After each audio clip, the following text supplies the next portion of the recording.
Good afternoon, everybody. I'm Jane Jacobi, beaming to you live from the Office of Research Development in beautiful Strom Thurmond Institute. And I want to welcome you to today's overview of the NSF Career Program and the Office of Research Development Career Academy, which is entering its 6th year. And we hope that many of you will become participants in that Career Academy. So this session is designed to help you decide if NSF Career is right for you and if the Academy is right for you. So what we're going to do today is first have a short introduction to the Office of Research Development, since I think we're the best kept secret at Clemson University. Then we'll go into the career program, followed by a brief description of the Career Academy, and I will open it up to questions. So I have a lot of information to give you today in a fairly short period of time. If you hold your questions till the end or load them into the chat so that Morgan can run herd on them, that'll help us manage the time today. Okay. First of all, the Office of Research Development has been in existence since 2018, I think. Sheila Cotton is our Associate Vice President for Research Development. She's on the Zoom today. So if you have questions for her, you can direct them her way as well. Our team consists of 3 people. We are small but mighty. It's me, Brett Levi, who's in charge of limited submissions, Morgan, who's running a video and helps with editing and workshop development and all sorts of things. So that's our little team. But we have a number of resources that we want to make sure that you're apprised of, so that you know you can come to us for help navigating the grants landscape, which we know is treacherous sometimes and confusing. We offer services such as proposal development and editing. It's largely been my purview historically. We help you find collaborators. We also are very keen on enhancing interdisciplinary collaboration, partly just because it's good for humans, but also because the federal funders, of course, are really looking for interdisciplinary work, since it usually is more productive and can better answer the more complex questions that are being asked these days in engineering and science and other disciplines.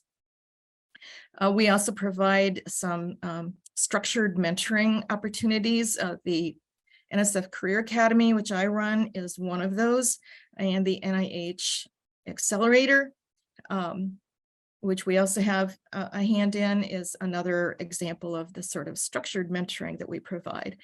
But also you'll get it if you come to us repeatedly for help with proposals. We will. We're not just thinking of you as a one-shot deal. We look at patterns in your writing and in the way that you're leading teams and all sorts of things in order to provide resources that we think would be useful for you. We obviously present a series of workshops. There's an archive of those workshops online.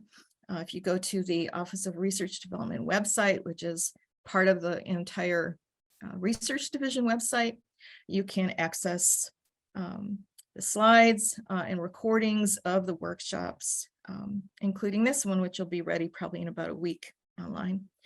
We're working on a proposal repository. We're building that. So if any of you out there in Zoomland today want to contribute proposals to the repository, you should contact me or Morgan, and we'd be happy to talk to you about that. Okie doke. More services. We have a fairly new program that we call TigerSphere that Dr. Cotton runs herd on. And this is an opportunity for you to propose kind of a colloquium of your peers here at the university to get together in a fairly informal environment and talk about ideas of common interest that might lead to then funding opportunities. Again, that's linked on our website, and you can see the sorts of things that are coming up in Tiger Sphere. And then I believe there's also a form to fill out there in case you want to propose something new. And Dr. Cotton would get back in touch with you. Those are faculty driven. So we welcome any kind of ideas about, bigger picture ideas, especially cross-disciplinary ones that you want to propose. We will assist you with finding external evaluators and reviewers. Sometimes we form teams of those evaluators and reviewers ourselves in order to help manage limited submissions. We will assist you with forming and managing teams, because sometimes that's harder than the writing. We also give you access to a couple of publications that come out of a trusted consultant firm newsletter. It's Research Development Grant Writing News. And there's a thing called the New Faculty Guide to Competing for Research Funding. That's really, really helpful for new investigators. So if you want to, again, you go to our website, you look under resources, and you'll find these things. We also provide training in a whole panoply of aspects of grant seeking, including dealing with stakeholders, dealing with industry contracts, etc. We do manage the R initiatives. Things you might be interested in are, for example, sponsored travel grants, special arrangements for you to pick external reviewers, and we pay them a meager stipend, but it's better than nothing. So you can apply for that. Of course, all sorts of pilot and seed funding, and the limited submissions, which probably most of you are familiar with. So if Clemson is restricted to only 1 or 2 or maybe 3 submissions for a given solicitation, then we have to run an internal contest. And Brett Levi is the one who is in charge of that. Okay. Some workshops, training events coming up. Next one is mid-January, called Oil and Water, Working with Industry. We've got some people from our the branch of the research division that work with industry all the time and draw up those industry contracts, have a wealth of experience dealing with people from companies. So if you're interested in that, please sign up for it. I've got the registration link at the bottom of this slide. After that, another one in January, Selling Your Science, which has to do with persuading the audience to love you. Sheila and I will be working on that together. And then there's some later ones, February and May. All right. I'm going to try to outline the NSF Career Program for you as I've come to understand it after these many years of running the Career Academy.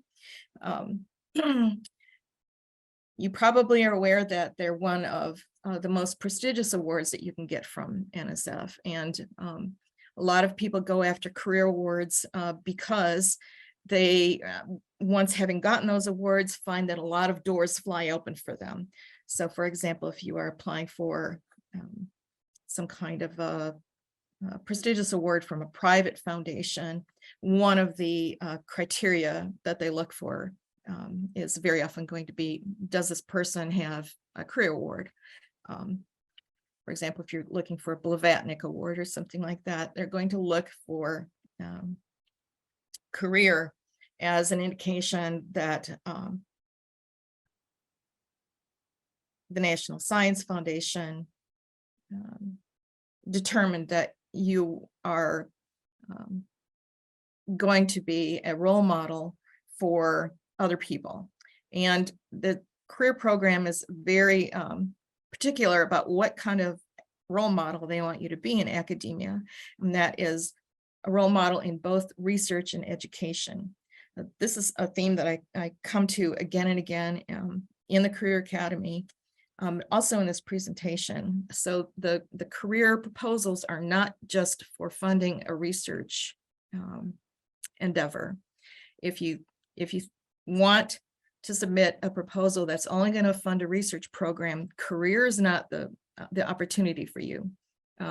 You have to submit both a research and an education plan as part of this proposal. And it's pretty equally divided in the project description, the narrative part of this proposal. They don't want it to be, 3/4 research and then tiny little quarter bit education. It's got to be pretty even. So they expect you to be a very serious researcher, a very serious educator, and also a person who's going to lead advances that help support the mission of your academic unit. So that could be the department, the college, or the entire institution. So the activities that you're going to fund with this career proposal are intended to build that foundation for a lifetime of leadership in all these spheres, integrating education and research. So those are the, I think, the primary points to keep in mind when you're trying to figure out if you want to go to the trouble of writing a career proposal. Each year, about 3,000 applications are sifted through by the agency, although in the past couple of years, it's gone up to about 5,000 submissions. And of those, only 500 are funded. So you can tell how really competitive this is. They're due the fourth Wednesday in July every year, which next year is July 26th. To be eligible for career, you've got to meet all of these requirements listed on this slide. The thing that usually, let's see, there's a couple where our Clemson faculty sometimes get hung up. The important phrases here for the first and second bullets are supported by NSF in both those instances. So if you have a doctoral degree in a field that isn't supported by NSF, then you're not eligible to submit a career proposal. If you're not engaged in research, you're not eligible for a career proposal. So you have to be an assistant professor or equivalent and be untenured. So you have to be untenured as of the deadline. So this means that, for example, next year's July, you're turning in your career proposal on July 26th. If you get tenured July 27th, that's still fine. So you just have to be untenured at the time that you are submitting it. So in thinking about your intent of submitting this proposal, one of the things that also is important to consider is that it's really something that's about you. It's you and your development. So they want to see really that proposal being not just, it's not a standard research proposal or a standard education proposal. You want to lay out how the funded activities are going to allow you to do things in the future. So you're not only working on a little piece of a research agenda, but it's building towards something farther down the road. So you're also trying to articulate how you're going to spend about $500,000 of taxpayer money to advance your discipline and increase the societal impact of your work. So I oftentimes talk about how the writers of career proposals are kind of like flounders with eyes on either sides of their heads. You've got to look both ways. You have this dual intent to promote both personal and public agendas. in that proposal. So the questions that you wrestle with are things like, what, kind of where do you want to be 25 years from now? What do you conceive of your legacy as a researcher and an educator? Just what is your niche? What is your area of expertise? What is the unique thing that you can contribute? And how can you formulate that in a proposal? And this is one of the things that I spend a lot of time with the Career Academy people on, is just kind of determining what is the relationship between this small chunk that you're going to break off for the proposal and everything else that you want to do in your career. So, it's a lot of heavy duty questions about life and the meaning of life. Okay, so one of the things that newcomers to NSF proposals have to do is learn how to navigate the agency itself. It's broken down into directorates, and then the next division down is breakdown is into divisions and then programs. So the first thing that you have to figure out is there an NSF program to which you can submit your proposal? Which one do you want to propose to? So if you go to the NSF website, it's very easy to navigate, actually drilling down from directorates to divisions and then to programs. And the programs are the units that participate in the career solicitation. And by participate, I mean those program directors are the ones that are in charge of the money. So they're the ones who are going to form the panels, conduct the reviews, and then make the decisions about the funding. Multiple programs might fund a single proposal, especially if that proposal is, if it's interdisciplinary enough. Sometimes they get to a point where, these two programs, neither one alone has got enough money to fund your proposal, and they might go together and share the wealth. So you might find that you've got several programs that are actually seem pretty suited to you, and the program directors will help you sort that out. Sometimes if you send a white paper, for example, and shop it around for one program officer, he or she will say, well, my program isn't the right one, but person next door to me, that's her area, and I'll forward it to her. So they try to find a home for you if that's possible. Okay. Another thing that you can do to try to figure out which program is right for you is you can search the NSF funding database for projects awarded by specific programs, and you can search for career within those programs. And by doing that, then you get to the project abstracts, and you can read those. Highly recommend that you do this to see if you're locating the right community for yourself. So a lot of getting funding depends on you're having identified the right community to which you can belong. So this is one step way to do that. So sometimes these days, especially, people have got a project, they know it cuts across multiple programs, it could fit in several ones. Recommend that you go to this link on the page to talk to division contacts. And you should just contact as many program directors or division contacts as you think are relevant. It's their job to answer you and tell you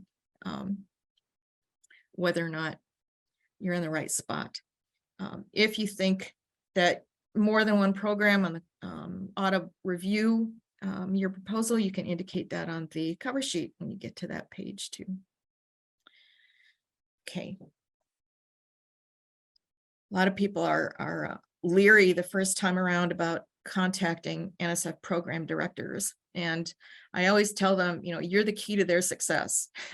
They don't get raises unless their programs do well, and so they're looking for people to add to their portfolio, projects to add to their portfolios, so that they can, they're going to reach whatever goals they've got for themselves, and develop the program in a specific direction. So you're an important piece in this NSF reward system. They are highly motivated to develop this next generation of thought leaders. So that's you guys, through the auspices of NSF funding, and particularly through the career awards. Typically, these people will get back to you within a week or two. If you send them a 1 to 2 page white paper outlining what you want to do and asking them, is this a good fit with your program? You ought to get an answer pretty quickly so that you can make the decision that you need to make. So I usually tell people that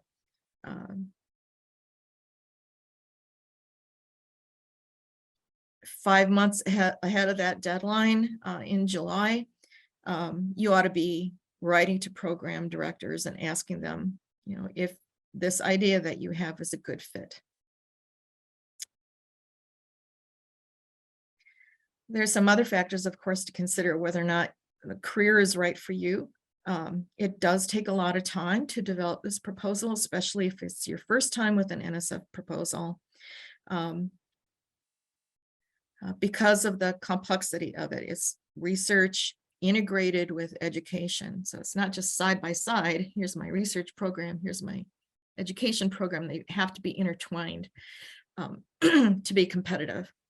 So you have to consider if you have enough time, just, in general in life, do you have other, personal draws on your time that would prohibit you from working on it this year? How many NSF months are already committed? If you're on other NSF proposals, there's a cap on how many you can have. Consider that. A really important consideration is whether or not you've got enough contacts, or you build a network that will allow you to conduct education and outreach activities. Now, I oftentimes find in the academy that people who are very new to Clemson have maybe not, plugged into the existing programs through which we, for example, attract underrepresented minorities to Clemson, graduate and undergraduate degree programs, contacts with local school districts if you want to do something with the teachers, this sort of thing. That's hard to develop, but we try to provide you through the Office of Research Development with information about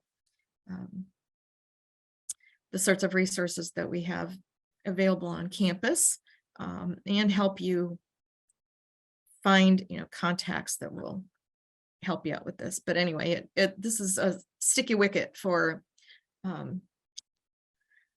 new faculty members. Of course, if you don't have the hands available, you don't have enough students yet, maybe you haven't found collaborators yet, you might not be able to effectively do the work on a project. So with a career, you cannot have co-PIs, but you can have collaborators that you add to the budget in different ways. Another thing to consider is the amount of the award versus what NSF expects in terms of your effort and your outcomes. So these proposals typically, I think on average, probably between $500 and $750,000 on average. You also have to make sure you're at the right time in your career arc to submit a proposal. There are different tactics that people employ in this regard. One is, well, I'm going to try to get the career award as early as possible, because then that's going to be a shot in the arm. It's going to supplement my package that I got when I was hired, and will help me just jumpstart this research and education program that I want to develop. But with a career, you have to remember, you only have 3 shots at it. So after that 3rd time, you're no longer allowed to apply for it. So it's, 3 strikes and you're out. So some people decide they're going to wait, build up those networks, build up the contacts, get a better idea of how you're situated in your department, find that community of peers that you need,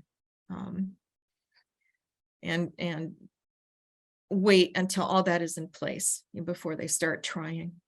And some people go, well, okay, I've got a bunch of different ideas. I'm not sure which one is the best. I'm going to write different versions of this thing and send it out to as many people as possible and see what gets the most traction. So, and that might delay when you start writing a career award. So, it just depends on how much, there's risk in any of these strategies. Depends on what you want to do. If you want to win, there's certain things that the panels are going to look for. First of all, you have to have an innovative idea. One of the things that I see most often in the panel reviews from NSF for the Clemson faculty who apply for career awards, they get dinged on an idea not being innovative enough. So if it's not innovative, if they see it as being merely incremental, that's, for NSF, that's a kiss of death. So you do have to make sure that it's innovative, and this is why it's a good idea to put this past your peers. What exactly would your peers consider innovative? It has to be a timely program, a timely problem that you can argue has the potential for a large impact on society. You have to be able to balance risk with a logical, realistic plan for accomplishing this work. So you remember, they want to feel okay that they invest taxpayer money in what you say you're going to do. So this is why they want to see that maybe you've got a plan B. If plan A doesn't work out, then what? I see a lot of comments on, particularly in engineering and science, proposals where task B really depends on accomplishing task A effectively, and they'll say, what happens if A doesn't pan out? So you have to make sure that you've got some kind of risk management plan in place. Otherwise, they won't trust you. The integration of education with research is something that I mentioned earlier. This means that maybe you use, for example, a creative inquiry project with undergraduates mentored by graduate students, or maybe a postdoc, to help you accomplish some pieces of the research. So that's just one easy example to give you of how you can integrate the education with the research plan. You always need to have an evaluation mechanism. They are increasingly hot on this. Earlier generations of career awardees, you look at those proposals and they might really not have much of an evaluation mechanism at all, but increasingly they are holding proposers' feet to the fire over this. So we help you in the Career Academy understand what is an appropriate evaluation mechanism, who to tap as an evaluator, and how much to pay them. So yeah. Engaging the readers, last important piece. If they're bored to death, they're not going to love you. So exciting them is something that is key. So in summary, you're going to win if you convince them that you're going to be this role model, this ideal role model that they have in their heads. You can be that person. You can position yourself such that you will be able to not only be working in your hermetically sealed universe in your office and your little research group, but that you are going to be able to, through those activities, advance the institution in some way or the discipline. And you prove that you're going to be able to use this experience funded by NSF to lead into the future and build a future that looks different from the present. Okay, here's how to lose. So if you're not presenting a unique approach, again, this is the innovation piece, you'll get hammered with that. If you focus on applied science rather than fundamental, you also will get hammered.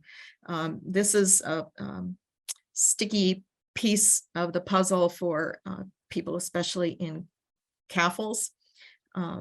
I work a lot with them on trying to get out of the applied realm to fundamental research.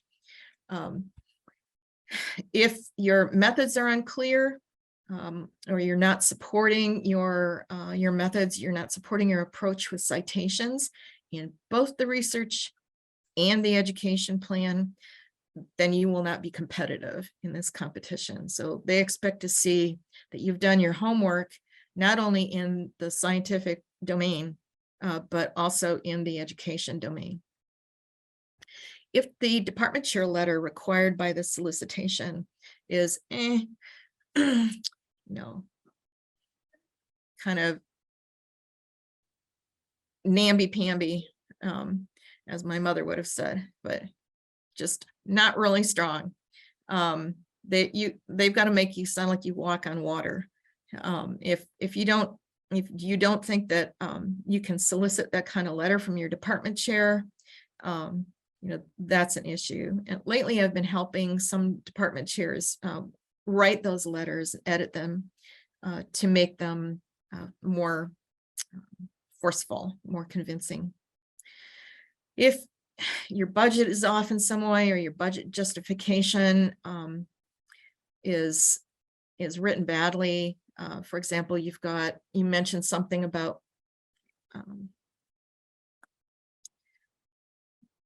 hiring an external evaluator for this project, but you don't have a decent chunk of money in that budget. It's not discussed in the budget justification.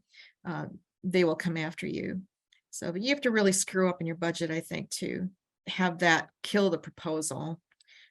Typically, if they see something that they think is out of whack with the budget, they will, and they think that the science and the education pieces, the research and education pieces are good, but your budget is out of whack, they will come to you and renegotiate it before awarding you the project. If you run afoul of the rules of compliance, the proposal can be returned without review. Some of the many things that trigger that happening is if you plagiarize, if your formatting is off, you go into the margins, you use a teeny tiny font that's not allowed. If you use et al. In the references list, if you don't include broader impacts in the project description, even if you call that section broader impact instead of broader impacts, that's enough to trigger return of the proposal without review. And actually, all of these things have happened at Clemson. So those are ways to really lose. All right. I've got a bunch of frequently asked questions that stem from the Career Academy participants that I'm going to go through fairly quickly. Maybe this will cover some of the things that you've got bubbling to the tops of your brains right now. So people very often ask, what's the funding record for an X program? They don't really publish it that precisely. Typically they say, well, the trends for the career follow whatever's happening in the rest of the agency. So you can look that up. I'll give you the link there for it, and see how things are trending. You can have other NSF funding, or you might not. It does not factor into your chances of winning a career award. No, it does not. So I need to probably qualify that a little bit. If you've got NSF funding and you screwed up with it, I think that would affect your chances of winning a career award. But as long as you're doing well with another NSF project, you're turning in your reports, meeting your deliverables, etc., then you'd be fine. Average amount of funding, probably, I think they've gone up in the past year to more like 400K is the lower end, but at Clemson, we've had career awards going over $1 million. So yeah, there's quite a big range there. It has happened that the NSF program director has come to, this happened with more than one Clemson person, wanted the budget increased instead of wanting it scaled down. So people also worry about whether or not they're supposed to have a lot of preliminary data. That really depends on the field. This is a question for the program director. I think that they realize that most early career faculty, haven't had a chance to compile a lot of data, but if you need to do that and you need money for it, there's an R initiative for that. And you can check that out. People also ask, well, I don't have like a ton of publications yet. Is that going to hurt me? I've never seen anybody get called out for this as a reason for turning down a proposal. How critical is socializing your proposal ahead of time with PDs in the community? So I think it's really important that you make contact with the program director or multiple program directors. Really important that you get involved with that intellectual community and hobnob with them at conferences. I know this is virtual these days, but however you can make your presence known, that always is a plus. Okay. So to some extent, yes, you have to be hyper aware of that audience. The audience is broader than just the program director. It's the entire pool of people that might become reviewers. High risk research topics are okay, as long as you have a risk management plan. Yes, you can use a career award to buy equipment, but not the big honker things over 10K. Let's say everything is equal. What are tiebreakers? You and the person next door to you turn in proposals on fairly similar topics. If you have a really spectacular evaluation plan, a very robust evaluation plan, if you have a theory that's guiding what you want to do in education, not just like, well, this is what people do, but you know something about maybe how people learn or what institutions have implemented similar plans in the past and why you have reason to believe that it's going to work here at Clemson. Citing sources in the education section, they really notice that, especially for the panels that assign a specific education person to read your proposal. Those people have got radar for citations, is there a guiding theory? Do you have a really good evaluation plan for the education component, that sort of thing? That will make your proposal stand out. If the research and education are indeed actually integrated, and you don't just say, this integrated research and education program will do X, Y, Z, as if saying that it's integrated makes it so. If you have actually integrated them, that makes your proposal stand out from the other ones. Also, if you show evidence that you've paid serious attention to stakeholders, your proposal will have an edge up. For example, before saying that you're going to deliver a program to farmers in X county in South Carolina, you have done some previous work with some kind of a town hall meeting, or you've distributed a survey amongst those farmers to get their input, so that the stakeholder input is helping to drive the decisions that you make about the research and other activities that you're wanting to get funded. Serious attention to broader impacts means you don't just say, oh,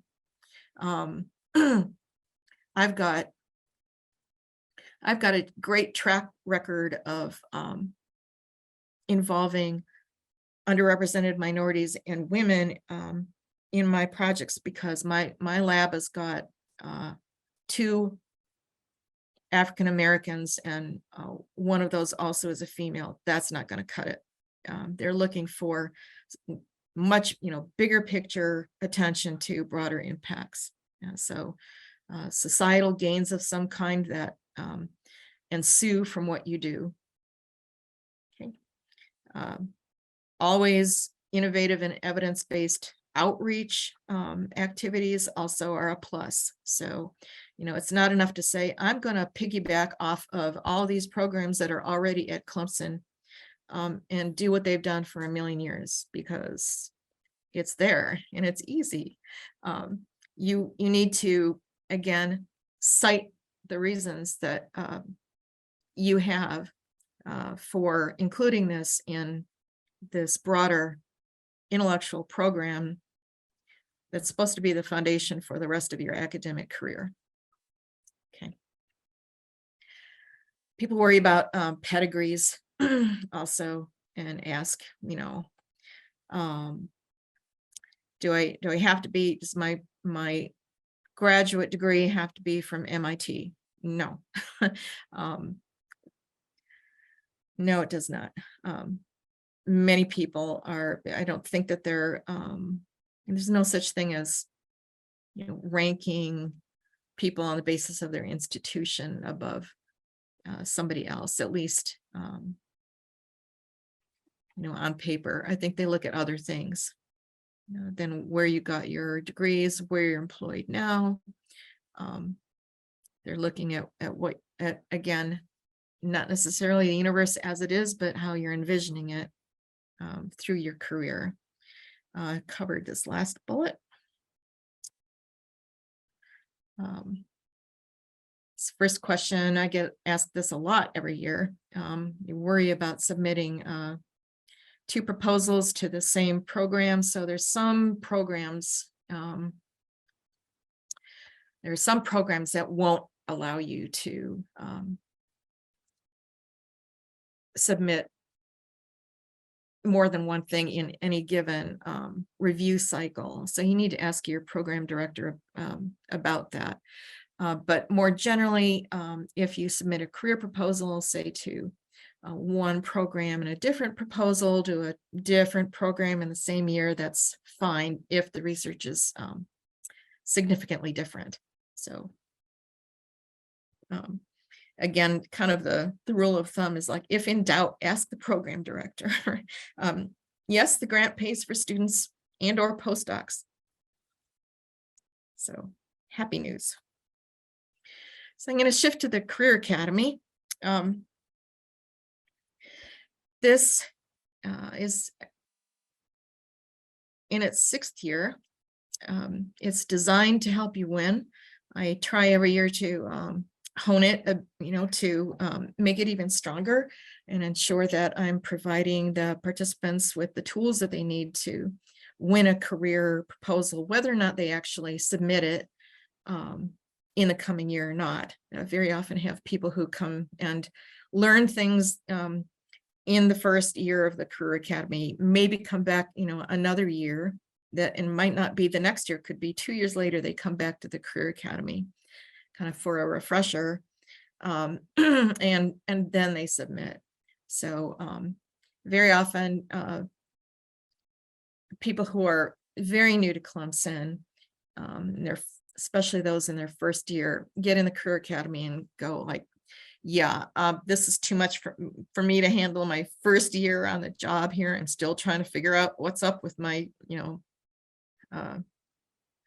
department chair and who these other people are that I'm working with. And they loaded me up with all sorts of committees. That's not a problem. We welcome you to sign up for the Career Academy and participate as you can. It's not contingent upon submission in that cohort year. You will learn strategies that are relevant not only for career, but for all proposals, and focus though specifically on NSF. I divided into 2 tracks. Track 1 is for the newbies. These are faculty who have not previously submitted to the career program. If you've been in the Career Academy before, or if you have previously submitted a career proposal, then I'm going to load you into track 2, assuming that you have a little bit more under your belts than the track 1 people do. And that's been working pretty well for the past few years. There's an application form that you'll be able to fill out. We open that on November 1st and close it December 1st, sorry, November 1st to December 1st. So look for an email and look for the link to go up on our webpage. And then I look at those applications and we'll make a decision by December 8th and notify you. So the Academy runs long-term, it's January through July. This comprises presentations by me and others, some group activities, some peer reviews, individual consultations, and some heavy-duty editing. We have contact, that is, you and I have contact of some sort every week. Even during spring break, I usually hold office hours and just say, if you have questions, pop in and ask me. I'm at your avail during that time as well. So this is it's a large time commitment for the participants, and I have to say that the ones who get the most out of the Career Academy and eventually get funding are the ones that put the most into it. So you should keep that in mind. I do record all the presentations and load them up in a box that's available only to the Career Academy participants. I've got slides loaded in that box, lots of other resources for the participants to look at. So, but you won't be doing yourself a favor if you sign up for the Academy and basically you're a ghost the entire time and you're just checking out what's in the box. And then you pop in July and go, look, Jane, I have a proposal. Will you edit it for me? That's happened. So just keep in mind that it's, it is a significant time commitment, but that time will be rewarded, I think, tenfold with what you get out of it. So in January, what I do after I've, determined who's making up the cohort, I'm going to invite you individually to Zoom with me so that we can talk about it's what you're thinking about proposing in terms of the education and the research. And I try to gauge whether or not I think you're ready for the Career Academy, or if, maybe you ought to hold off till the next year. But typically, if I'm talking to you in that Zoom, we'll figure out which kind of maybe 1 or 2 or 3 programs that seem likely for you, and get that process of contacting the program directors underway. Okay. Once you're in the Career Academy, you get some special benefits that aren't available to others. You get privileged access to the Office of Research Development editors. That's primarily me, and secondarily Morgan helps as well. So access to us after the Academy for other types of proposals, regardless of the dollar value. This is because we are investing in your potential over the long term. So this is, typically the editors and the Office of Research Development are constrained to working on, very large center, high dollar types of proposals, but the Career Academy participants get this special perk. So you also get the opportunity to have your career proposal sent to outside reviewers with subject matter expertise. We have a stable of them that we use every year, and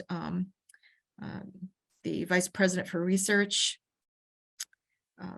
encumbers money in his budget every year for me to send these proposals out. So this is a definite advantage for you. Then you get a debriefing. This is for me to go over panel reviews and plan follow-up strategy. So this is after the fact, after you get your reviews back, which start coming in typically November. They start trickling in. So you also get the structured networking with other early career faculty. This is something that the participants tell me is really a valuable piece of the Academy, is that they get to talk to so many people from other disciplines and departments all over campus, and I can see them giving each other tips and giving them contact names and all sorts of things that wouldn't happen outside of the Academy. So you get to benefit from others' expertise, and now these people are lifelong friends. They're friends with me, and the world is a better place for it, I think. Okay. I'm going to stop sharing and see if you have questions.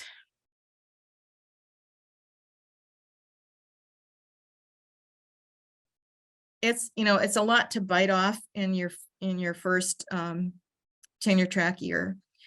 So one of the things that people find useful is to join the Academy just to get a fuller understanding of what's involved in this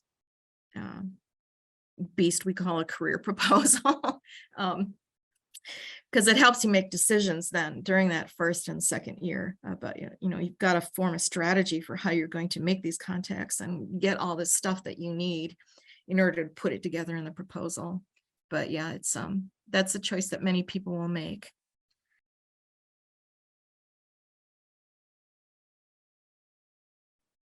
It's not so much the degree, I think, Teresa, but it's the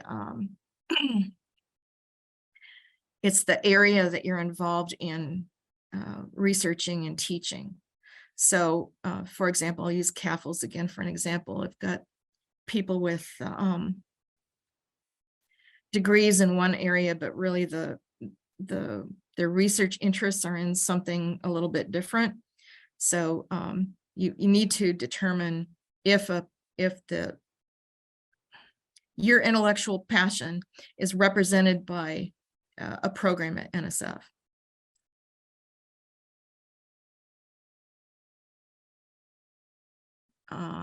No, you do not have to submit in July 2023.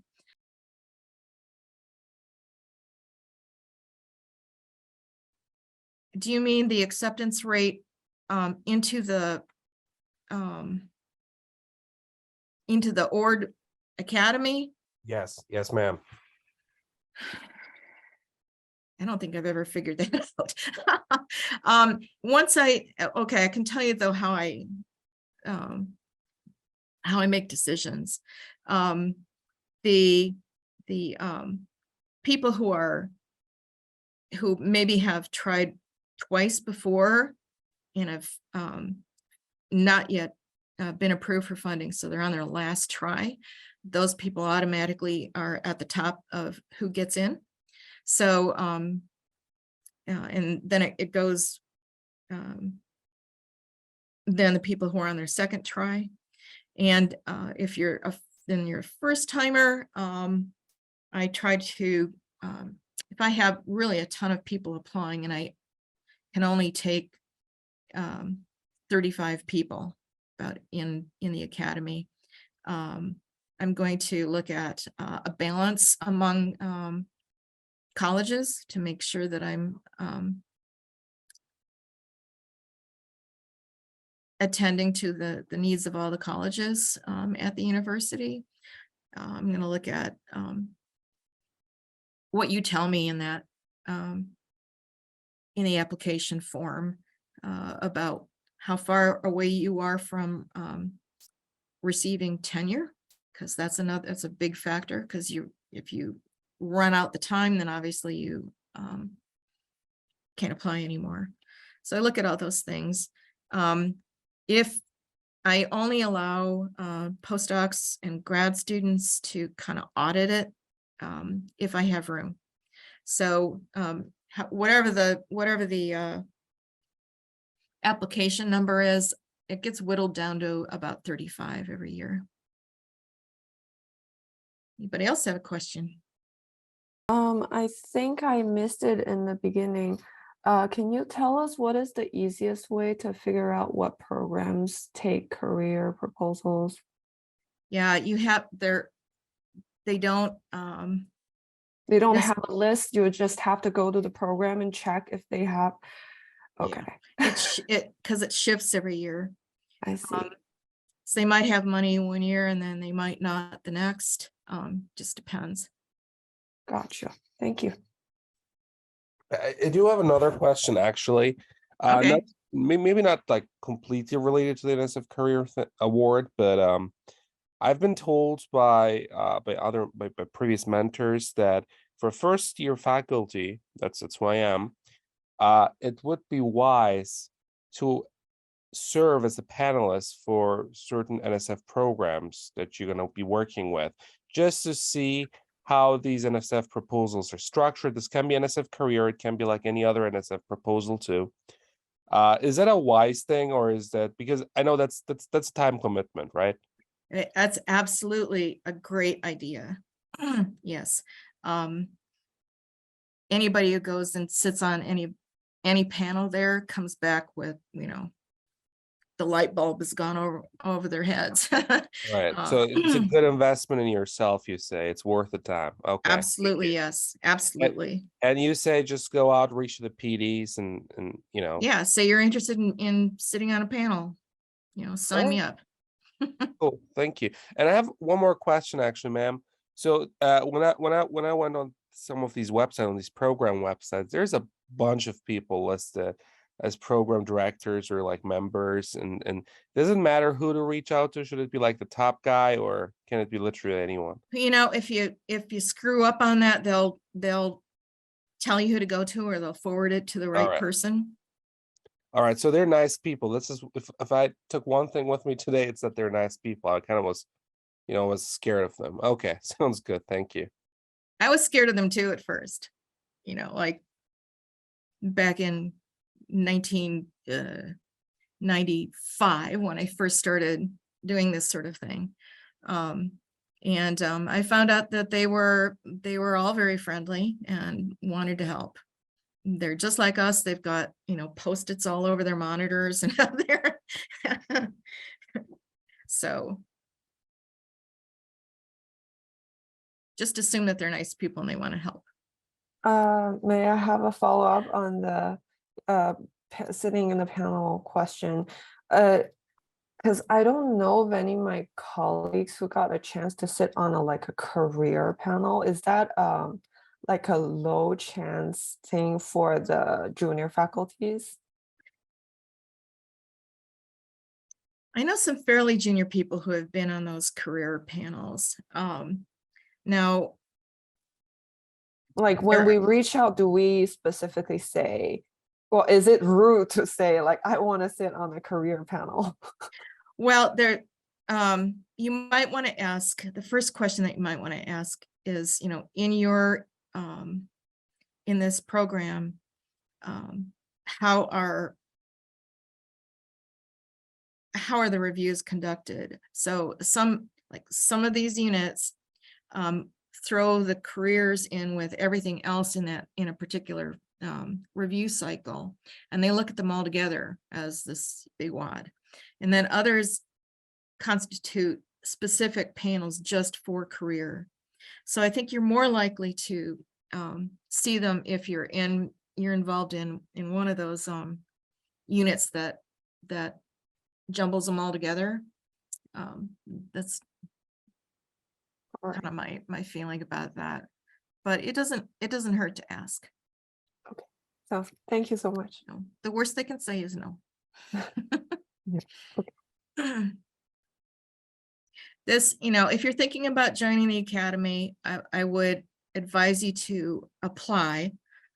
You don't have to, if I invite you to